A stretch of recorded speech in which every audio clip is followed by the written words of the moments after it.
Assalamualaikum warahmatullahi wabarakatuh. Jadi kita di sini ini adalah lanjutan yang minggu lalu. Kemarin kan yang minggu lalu itu tentang perkembangan makhluk hidup. Semua saya sudah jelaskan tentang vegetatif. Vegetatif itu tidak kawin. Sudah, tapi semuanya adalah tumbuhan ya. Jadi sekarang kita masuk di latihan soalnya. Di sini kan ada latihan soal. Namun pun demikian ada beberapa soal di sini yang sebenarnya belum dijelaskan. Makanya saya mau jelaskan dulu. Ini yang menulis berhenti dulu. Coba diperhatikan penjelasan saya supaya dipahami ya. Kayak di sini semua materi baru. Sebenarnya gini ya, untuk perkembangbiakan secara generatif itu serba salah. Kenapa saya bilang serba salah? Kalau di zaman dulu saya sekolah itu tidak ada. Kita cuma berbicara generatif tumbuhan, ya. Tapi kalau di zaman sekarang, sejak beberapa tahun yang lalu itu generatif pada hewan dan manusia juga sudah dimasukkan di materi. Kalau dulu zaman saya dulu itu generatif hewan dan manusia itu nanti di SMA baru kita dapat. SMA. SMP juga belum dapat dulu di biologi. Nanti di SMA baru dapat. Kalau sekarang itu justru masuk di SD. Masuk di SD. Padahal sebenarnya kalau menurut saya bolehlah dimasukkan sedikit tapi tidak terlalu mendalam karena untuk pemikiran anak SD itu belum bisa terlalu menerima, dianggap main-main sebenarnya.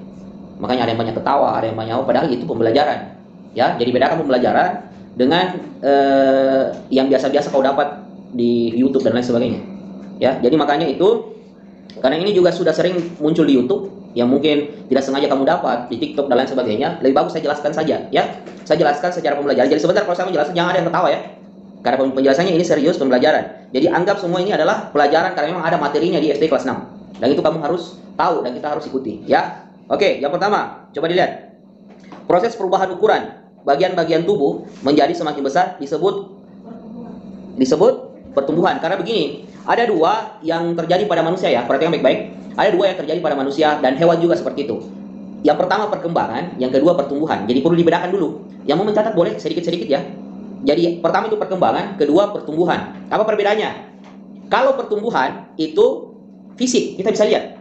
Fisik kita bisa lihat. Artinya gini, anak yang baru lahir itu kan bayi kan, bayi, cuma bisa menangis. Tangannya saja susah digerakkan. Tapi lama-kelamaan berganti bulan, berganti tahun, itu semakin besar, ya kan? Semakin besar dari ukuran kecil, beratnya mungkin 4 kg, bertambah bulan, nah jadi 5 kg, 6 kg, tingginya juga bertambah. Seperti kalian, mungkin pada saat masuk kelas 1 SD itu masih kecil-kecil semua, tapi sekarang kan sudah besar-besar semua, bahkan ada yang sudah sama tinggi orang tuanya. Itu namanya pertumbuhan, ya. Jadi anak dari pendek jadi besar, jadi tinggi, pertumbuhan. Dari badannya kecil jadi agak besar, itu namanya pertumbuhan, ya. Jadi tangannya misalnya, pokoknya perubahan ukuran dari tubuh itu namanya pertumbuhan. Seperti itu sama dengan binatang juga. Misalnya sapi yang baru keluar dari, misalnya baru dilahirkan, itu kecil. Seiring dengan berjalannya waktu, itu semakin besar. Tapi beda ya, beda manusia dengan hewan. Kalau manusia itu perlu waktu lama. Kalau hewan kan kayak seperti sapi itu, 3 tahun sudah besar sekali. Iya kan, sudah besar sekali. Nah, kalau manusia 3 tahun ya masih bayi, masih kecil, baru bisa jalan dan lain sebagainya. Ya, seperti itu. Kalau perkembangan itu perubahan kemampuan. Contoh ya. Anak bayi itu pada saat masih bayi itu kan disuapi, ya kan? Disuapi makanan, disuapi minuman dan lain sebagainya. Tapi pada saat dia berkembang semakin besar, dia bisa makan sendiri, ya kan? Dia bisa minum sendiri. Itu perkembangan. Anak-anak itu pada saat masih bayi itu tidak bisa bicara kan? Cuma A, B dan lain sebagainya. Tapi sering dengan berjalannya waktu, umur 3 tahun, 4 tahun, 5 tahun dia bisa bicara. Itu namanya perkembangan. Dari tidak bisa bicara menjadi bisa bicara. Itu perkembangan. Ya, seperti itu. Jadi dari tidak bisa jalan, cuma misalnya duduk, ya, dari duduk dia bisa jalan. Itu namanya perkembangan. Jadi itu bedanya ya. Dari yang tidak bisa dilakukan, itu perkembangan. Kalau pertumbuhan biasanya ukuran badan dari pendek jadi besar, itu pertumbuhan. Ya, kalau perkembangan dari tidak bisa dilakukan menjadi bisa dilakukan. Tidak bisa jalan, dari bisa jalan. Tidak bisa duduk, dari bisa duduk. Jadi bisa duduk, seperti itu. Jadi itu ya, perbedaan pertumbuhan sama perkembangan. Jadi harus dibedakan. Jadi jawabannya di sini adalah pertumbuhan. Oke. Yang kedua, pertumbuhan makhluk hidup ditandai oleh beberapa hal, kecuali, perhatikan baik-baik. Pertumbuhan, bukan perkembangan yang saya sebut. Pertumbuhan. A, bertambahnya berat. Itu masuk pertumbuhan ya. Dari ringan jadi berat. Pertumbuhan. B, bertambah tinggi. Itu masuk pertumbuhan. Dari pendek jadi tinggi. Pertumbuhan juga. C, bertambah kuat. Bertambah kuat. Kalau kecil itu baru cuma bisa angkat boneka misalnya ya. Setelah besar sudah bisa angkat kursi misalnya, ya kan? Itu kan pertumbuhan ya. Oke. Kemudian D, bertambahnya jumlah dan ukuran sel. Nah, itu kalau bertambah jumlah dan ukuran sel itu termasuk perkembangan. Ya, perkembangan. Jadi seperti itu tidak bisa dilihat, menurut saya tidak bisa dilihat. Ya, kalau jawaban kalian di situ apa? Hah? Bertambah kuat. Boleh juga, tidak ada masalah. Yang penting kita mengarahkan kemana? Mengarahkan ke arah bertambah kuatnya itu bukan dari apa yang dia bisa lakukan. Maksudnya apa yang dia bisa lakukan? Ya, maksudnya gini, kalau kita mau masukkan dia ke perkembangan, berarti kita masukkan bertambah kuat itu perkembangan dari tidak bisa mengangkat menjadi bisa mengangkat. Seperti itu, masuk seperti itu ya. Dari tidak bisa mengangkat menjadi bisa mengangkat. Itu bertambah kuat. Jadi kalau kamu mau masukkan ke perkembangan, begitu caranya. Dari tidak bisa mengangkat menjadi bisa mengangkat. Kalau kamu masukkan di perkembangan. Oke? Nah, kalau misalnya tadi yang terakhir itu bertambahnya jumlah sel dan ukuran sel, sebenarnya begini, bisa juga dia masuk pertumbuhan. Kenapa dia bisa masuk pertumbuhan? Karena kalau dia masuk pertumbuhan, berarti dari anak kecil itu kan jumlah selnya sedikit lah. Jumlah selnya sedikit. Setelah dia bertambah besar, otomatis jumlah selnya juga akan bertambah banyak. Nah, itu kan pertumbuhan juga. Kenapa dikatakan juga bisa masuk di perkembangan? Karena sel otak, di otak itu kan ada sel ya, ada sel di otak itu. Itu sel apa? Itu sel, kalau saya mau jelaskan lebih detail, kamu pusing. Karena kenapa? Belum waktunya. Itu pelajaran biologi SMA, kalau kita bicara sel. Jadi sel itu bagian terkecil dari tubuh kita. Contoh, saya kasih contoh sedikit. Tangan. Tangan, ini tangan ya. Tangan. Ini tangan, kan namanya apa? Organ ya, organ gerak. Organ gerak. Di dalam, yang menyusun organ gerak tangan ini, ada namanya apa? Otot. Otot kan? Otot, ada otot dalam itu daging. Daging itu terdiri dari apa? Terdiri dari, kalau kita mau lihat lebih kecil lagi, jaringan. Di dalam jaringan, kalau kita mau hancurkan lagi, dia jadi apa? Sel. Nah, itu yang dimaksud. Jadi semakin kecil itulah yang dimaksud sel. Jadi kalau sel itu bagian terkecil pada tubuh kita. Tapi kalau saya mau jelaskan lebih dalam lagi, saya bisa jelaskan. Tapi saya punya bingung karena memang bukan itu. Jadi makanya di sini, oke lah, kalau kamu mau pilih di situ bertambah kuat, boleh lah. Yang penting dilihat dari tidak bisa mengangkat menjadi bisa mengangkat. Itu boleh kau jadikan perkembangan. Tapi kalau misalnya ya, kecil bisa mengangkat boneka, sekalinya besar bisa besar badannya, misalnya besar badannya bisa mengangkat kursi. Itu pertumbuhan. Ya, kalau kita arahkan ke sana. Tapi kalau kita cuma arahkan ke dari tidak bisa mengangkat menjadi bisa mengangkat karena dia kuat, itu boleh perkembangan. Seperti itu, ya. Jadi tergantung kalian mau mengarahkan kemana. Jadi tidak ada yang salah. Tidak ada yang salah. Semua benar, tergantung kamu mengarahkan kemana. Kalau sel tadi bisa ke perkembangan, bisa juga ke pertumbuhan. Kalau ke perkembangan itu di otak itu kan ada sel ya. Itu saya lanjutkan tadi. Itu semakin banyak sel di otak, itu semakin banyak sel di otak itu kan otak semakin besar. Semakin besar otak itu sarafnya juga semakin banyak. Semakin banyak sarafnya itu pengetahuan yang bisa diterima juga itu semakin banyak. Jadi misalnya dari tidak tahu bicara menjadi tahu bicara, itu kan berkembang kan? Itu karena bertambahnya juga jumlah sel yang ada di otak. Makanya dia masuk perkembangan juga. Kalau pertumbuhan bisa juga dari tangannya kecil menjadi besar, itu kan jumlah selnya juga bertambah. Jadi bisa juga dikatakan bertumbuh. Jadi terserah kalian mau arahkan kemana, ya. Jadi semua benar. Paham sampai sini ya? Jadi yang pilih tadi itu bertambah apa? Kuat, boleh, tidak ada masalah. Kita lanjut. Yang ketiga, proses peleburan sel sperma dan sel ovum pada manusia dapat menghasilkan. Nah ini saya mau jelaskan lebih detail dulu ya. Jangan ada yang ketawa. Karena gini, manusia itu sama aja hewan sebenarnya. Manusia akan ada laki-laki ada perempuan, ya kan? Sama aja hewan. Ada jantan, ada betina. Sama, tidak ada bedanya. Jadi misalnya hewan itu ada juga sel spermanya. Manusia juga ada sel spermanya. Seperti itu. Wanita atau betina pada hewan itu ada juga sel ovum, ya, sel ovum. Apa bedanya? Bedanya kalau sperma itu berarti dia jantan. Kalau ovum atau telur dia artinya betina. Kalau spermanya ketemu dengan ovum kekuasaan Allah, akan disitulah terjadi apa? Terjadi pembuahan. Terjadi pembuahan pada saat misalnya binatang itu kawin, ya, binatang itu kawin, itu ada betina, ada jantan itu ketemu, itu kan biasanya kawin. Biasanya sperma dan ovum, spermanya itu masuk di betinanya dan bertemu antara sperma dan ovum. Jadi kalau misalnya spermanya itu kan sel jantan yang dia bawa, kalau ovumnya itu sel betina atau sel telur. Nah, itu ketemu. Ya di sini penjelasannya. Peleburan kalau dia sudah ketemu itu melebur. Yaitu melebur di dalam tubuh. Bukan di tubuh jantannya tapi di tubuh betinanya, seperti itu. Dia melebur itu menjadi apa? Pertama, janin bukan. Kenapa bukan janin? Karena kalau janin itu dia sudah besar. Nah, sudah besar. Dia sudah bisa dilihat lewat apa? Biasanya kalau manusia itu kan pakai apa ya? Pakai USG itu ya di dokter kandungan itu kan. Saya biasa temani ibunya dulu waktu masih hamil adiknya, itu kan ada USG itu dilihat, oh ini adikmu, itu janin di dalam. Itu berarti bukan itu. Itu sudah lama, itu sudah 4 bulanan, 3 bulanan. Nah, Yang kedua bayi, apalagi kalau bayi kan sudah keluar dari perut. Ya, sudah keluar dari perut. Jadi kalau dia sudah dikatakan bayi, berarti sudah di luar perut. Iya kan, sudah dilahirkan. Kalau dia dikatakan janin, berarti masih di dalam perut ibu. Atau kalau misalnya binatang di perut induknya, dia masih dikatakan janin. Meskipun sudah lengkap, umur 9 bulan, perhatikan umur 9 bulan di dalam perut itu kan sudah lengkap, sudah siap lahir kan? Sudah lihat untuk manusia ya, sudah siap lahir. Itu kan sudah lengkap. Tapi apakah bisa dikatakan bayi? Belum. Karena kenapa? Masih dalam perut. Kalau masih di dalam perut berarti dia masih apa namanya? Masih janin. Setelah dia keluar, jadi misalnya gini, jam 9 masih di dalam perut, oh masih janin. Setelah jam 10, 1 jam berikutnya melahirkan, keluar. Apakah masih disebut janin yang keluar? Bukan. Tapi apa namanya? Sudah bayi, karena dia sudah keluar dari perut ibu atau perut induknya seperti itu. Yang ketiga, embrio. Kalau embrio itu lebih kecil dari janin, oke? Lebih kecil dari janin. Kalau embrio lebih kecil dari janin. Embrio itu biasanya sudah terbentuk, tapi belum ada kaki, belum ada tangan, iya kan? Masih segumpal darah lah, atau yang jelas segumpal apa lagi istilahnya itu, dia belum ada kaki, belum ada, tapi dia sudah jadi di dalam perut induknya, sudah jadi, itu namanya embrio. Ya, itu lebih kecil dari janin. Nah, kalau zigot itulah yang pada saat terjadi peleburan antara ketemu sperma dari jantan masuk ke sel telur betina, itu kan melebur. Setelah melebur itu akan terjadi zigot. Kalau dia zigot itu berarti sudah terjadi peleburan antara sel sperma dengan sel telur di dalam di dalam perut induk, seperti itu ya. Jadi sudah dibuahi, istilahnya sudah dibuahi, sudah akan menjadi calon embrio. Setelah embrio berkembang, ada tangan, ada kaki, lengkap, organ dalam lengkap, jadi janin sampai 9 bulan dilahirkan menjadi bayi. Paham sampai sini ya?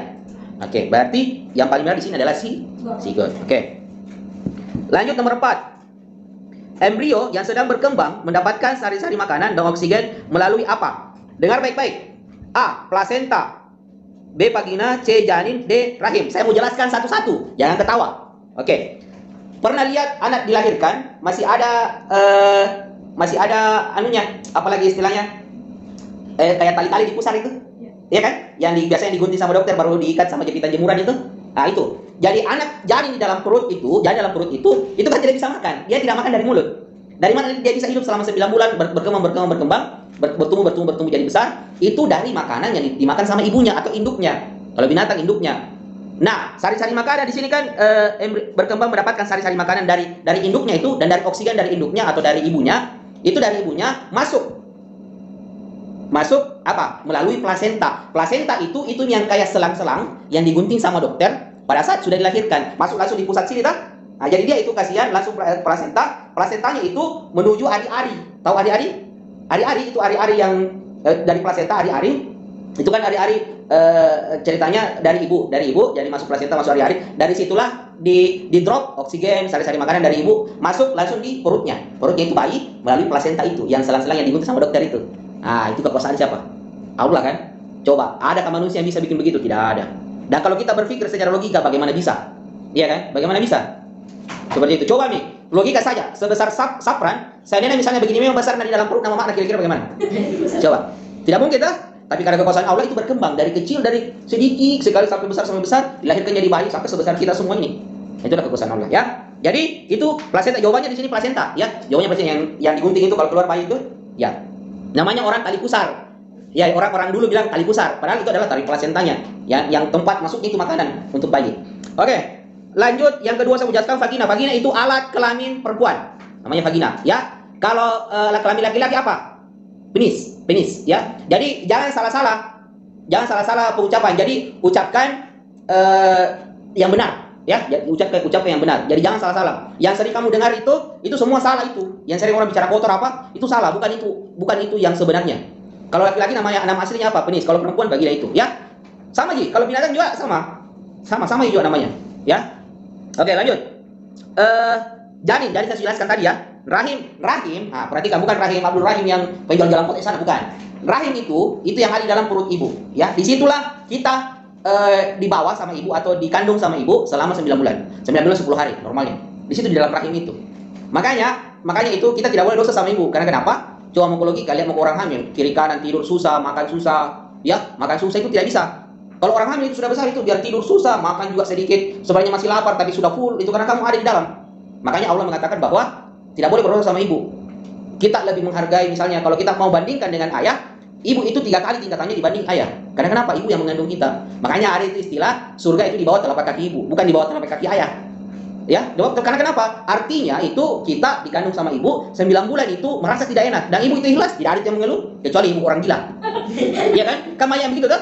Banyak yang begitu, dia gugurkan anaknya apa dan lain sebagainya. Bukan itu bukan ibu itu yang saya maksud. Tapi ibu kita semua. Ibu kita semua yang mengandung kita, membesarkan kita itu dihargai, disayangi. Karena kenapa? Kamu tidak akan ada di dunia ini kalau bukan ibumu yang berkorban mengandung selama 9 bulan. Kamu lahir jadi bayi, dibesarkan lagi, dikasih makan, dikasih tidur dan lain sebagainya sampai sekarang. Makanya kalau kamu itu sebagai anak balik-balik sama mamamu itu bisa menangis. Karena kenapa? Dia pasti ingat, ku sayangmu dulu, ini dan lain sebagainya. Setelah kamu besar, kamu kasih begini. Ya itu sakit sekali hatinya ibu. Makanya kita berdosa.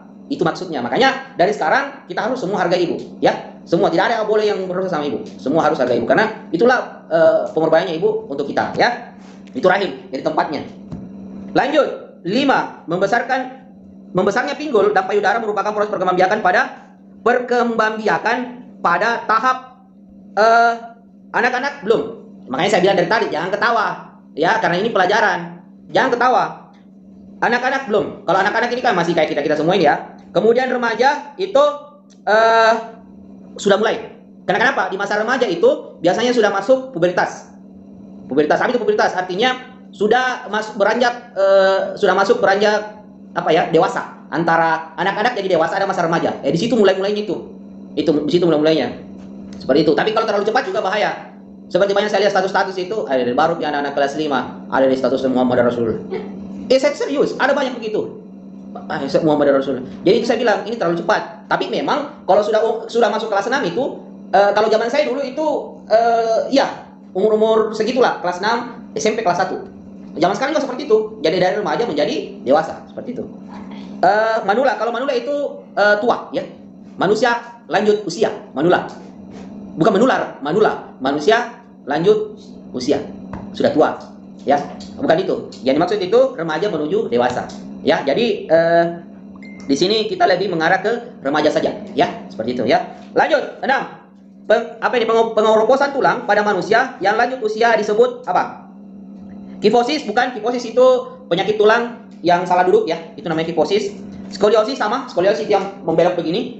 Kemudian lordosis sama juga, itu karena salah duduk, posisi duduk yang salah, makanya duduk yang benar. Ya, agak tegap begini, jangan ada orang duduk begini. Nah, itu kalau lama-kelamaan itu akan bengkok tulangmu. Di situ ada 3, kifosis, lordosis, skoliosis. Sudah jelaskan kelas 5 dulu. Yang kalau pengoroposan tulang namanya osteoporosis. Itu pengoroposan tulang. Artinya bagaimana? Tulang pada saat kalian masih anak-anak itu kan berkembang terus. Pada saat sudah dewasa, perkembangannya berhenti. Makanya orang yang sudah dewasa itu tidak tambah tinggi. Tidak tambah tinggi. Contoh, saya ini kan sudah dewasa. Saya itu tidak akan bertambah tinggi. Karena kenapa? Tulang saya itu tidak akan berkembang lagi. Karena kan kalau tinggi itu tulang, bukan otot, tapi tulang. Tulang yang bertambah memanjang.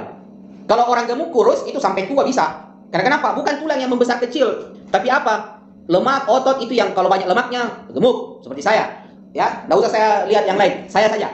Ya, kalau misalnya saya olahraga, naik sepeda dan lain sebagainya, bisa turun. Tapi kalau saya naik sepeda itu bukan untuk turunkan, tapi menjaga tidak naik lagi. Kalau saya tidak naik sepeda, saya kan kuat makan. Kalau saya tidak naik sepeda, tambah besar. Lama-lama saya tidak bisa duduk, iya kan? Tapi saya naik sepeda supaya tidak tambah besar, supaya makan saya tetap. Tapi kalau saya mau lebih kecil lagi bisa. Naik sepeda kurangi makan. Nah, itu tambah kecil. Tapi kalau saya naik sepeda tetap makan banyak, tidak turun badan saya, tapi tidak naik juga. Tapi kalau saya makan terus, tidak olahraga, hati-hati, tambah besar lagi. Itu bukan tulang yang besar, tapi biasanya daging, otot, bagus kalau otot. Kalau otot itu seperti binaraga yang six pack apa dan lain besar kan, itu otot, itu bagus. Tapi kalau misalnya kayak saya ini bukan otot, tapi lemak memantong. Iya, lemak memantong, itu tidak bagus. Tapi kalau misalnya olahraga, masa ototnya membesar, itu bagus, ya. Nggak ada orang six pack, dada bidang, itu bagus. Dari kecil-kecil begini dijaga badannya, olahraga, bagus. Kalau kau tambah besar, tambah bagus badanmu, ya. Itu kalau sudah tua gemuk tidak apa-apa, ya. Kalau kayak saya tidak apa-apa nih, karena kan anak 2. Tapi kalau misalnya masih kecil sudah gemuk, jalan tidak enak dilihat, tidak bagus, ya, seperti itu. Makanya saya bilang tulang itu tidak akan bertambah besar, cuma bertambah panjang. Tapi umur dewasa seperti saya itu tidak nih. Nah, apa mami yang terjadi? Osteoporosis, pengoroposan tulang. Semakin tua, tulang itu akan keropos. Tulangmu itu keropos kayak terlepas. Serius. Tulangmu itu akan keropos, pertama gampang patah, kedua sakit. Jadi semakin tua itu, kalau kita tidak menjaga ya, tidak menjaga, itu semakin kropos, semakin tua tulang semakin kropos. Karena tidak bertambah nih. Justru apa ya?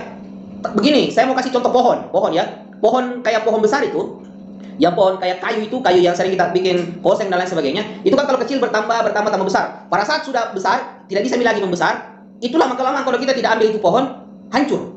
Hancur dengan sendiri itu pohon, hancur dari dalam. Sampai ke pompong. Banyak kau lihat di Ratulangi, itu kan ada pohon besar itu di Ratulangi itu kan berpuluh-puluh tahun itu tidak diambil-ambil. Tapi coba kalau kau tebang itu pohon di dalamnya pasti sudah keropos di dalam sama tulang. Seperti itu. Jadi harus dijaga. Apa dijaga? Minum kalsium, minum susu, ada kalsiumnya. Makanya itu orang osteoporosis minum susu Anglen itu kan produk-produk, tapi semua susu mengandung kalsium. Cuma ada yang tinggi, ada yang tidak terlalu tinggi. Ada khusus untuk tulang seperti itu. Dijaga tulangnya. Seperti itu ya. Lanjut. 7. Pada usia berapa manusia mengalami pubertas? Ini yang saya maksud tadi. 2 sampai 10 tahun? Belum. Umurmu sekarang berapa? 12. Belum masuk. Berarti 2 sampai 10 tahun itu kelas 4 SD ya. Belum, masih anak-anak. Kita lanjut yang kedua. 11 sampai 21 tahun. Ini di sini masa pubertasnya anak. 22 40 tahun bukan, itu sudah dewasa. 40 tahun ke atas bukan lagi, dia sudah menopause. Artinya sudah tidak bisa lagi hamil dan lain sebagainya.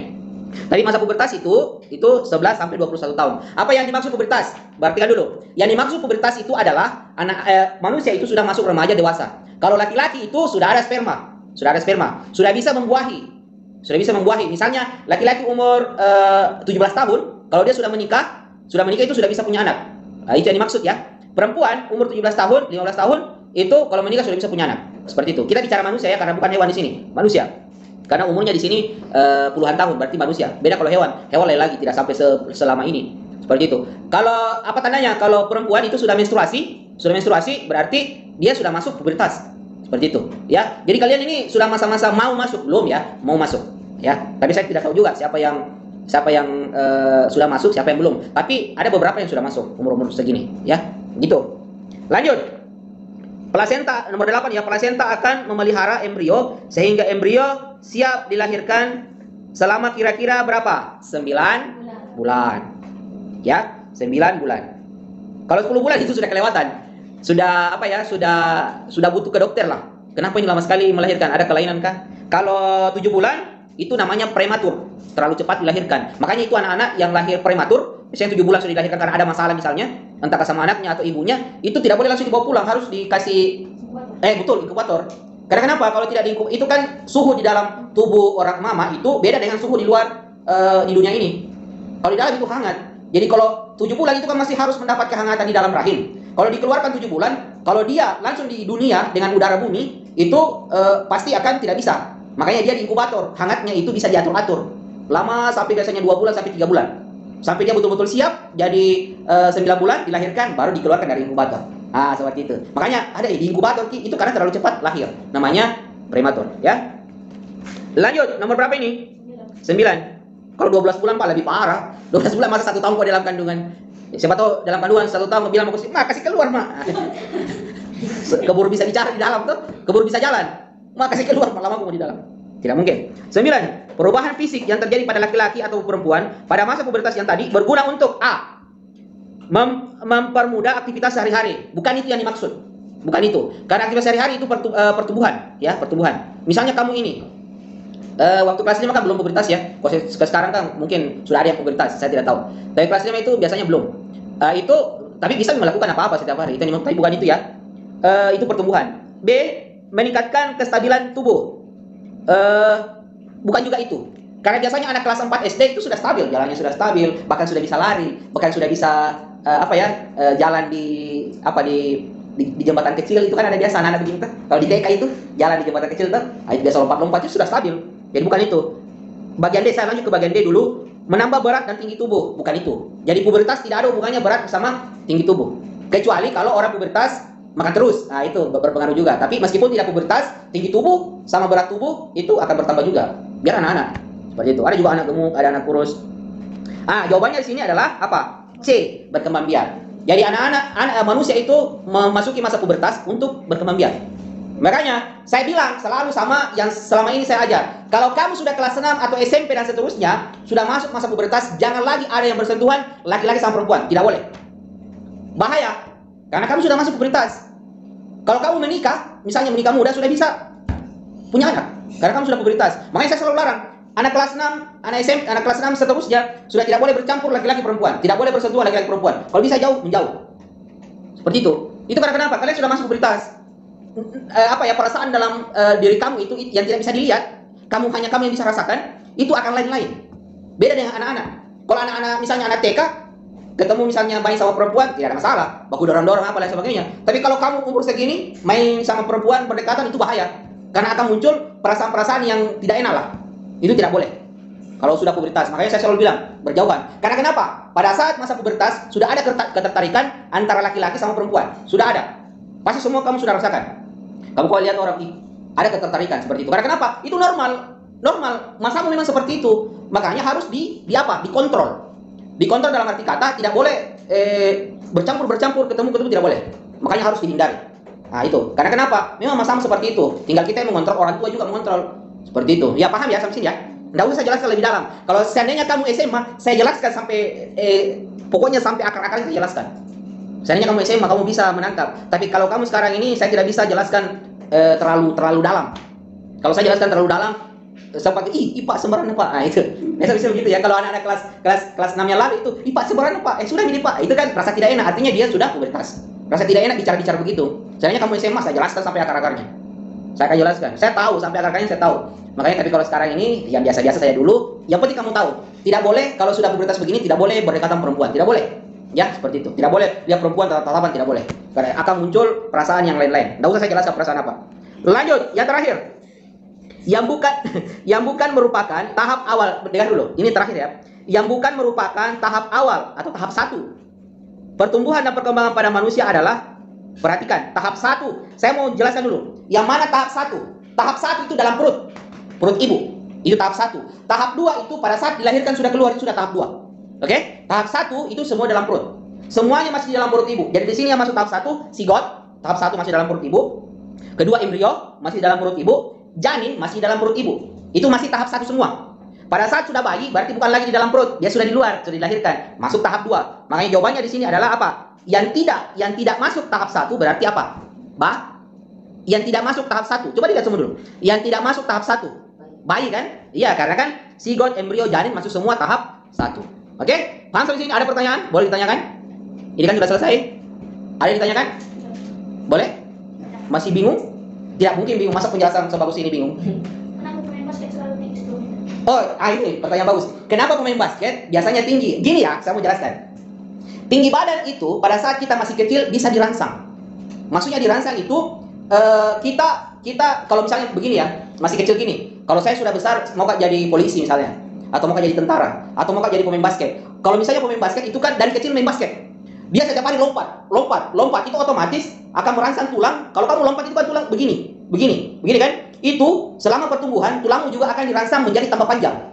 Bandingkan dengan orang yang tumbuh duduk terus tidak kerja. Tulangnya memang bertumbuh di tulangnya, tapi tidak maksimal. Duduk terus, tidak goyang, tidak maksimal itu. Ya, kalau ditanya lagi, ada tonji orang begitu Pak, tapi tinggi tonji. Itu karena keturunan. Bapaknya tinggi, mamanya tinggi. Itu lain lagi, namanya genetik. Kalau saya mau jelaskan genetik lagi di sini, pusingku lagi. Karena itu pelajaran. Kalau saya mau jelaskan sampai akar-akarnya itu saya jelaskan, tapi cuma saya mau sesuaikan dengan apa yang kamu harus terima. Ya, jadi kenapa pemain basket tambah tinggi itu kan setiap hari lompat dari kecil. Biasanya itu pemain basket. Coba mau lihat sejarahnya, Michael Jordan dan lain sebagainya kan. Coba mau buka-buka autobiografinya, dia itu biasanya dari umur 10 tahun sudah main basket. Biasanya juga bapaknya main basket, sudah diajar. Jadi dia tuh setiap hari lompat. Makanya sejak kecil itu pertumbuhannya, tulangnya itu dirangsang untuk jadi tumbuh. Makanya kalau mau tinggi, pull up. Tahu pull up? Bikin di rumah pull up itu yang tiang baru ada begini, baru pasti begini. Pull up, naik turun pakai tangan itu akan tinggi itu. Karena kenapa? Tulang itu dirangsang untuk bertumbuh lebih cepat dan bertumbuh lebih panjang. Nah, makanya lebih tinggi, makanya basket itu tinggi-tinggi. Seperti itu, ya. Sepaham sampai sini? Bagus. Ada lagi yang mau bertanya? Oke, bagus. Ya. Jadi jam berapa sekarang? Masih ada waktu ya?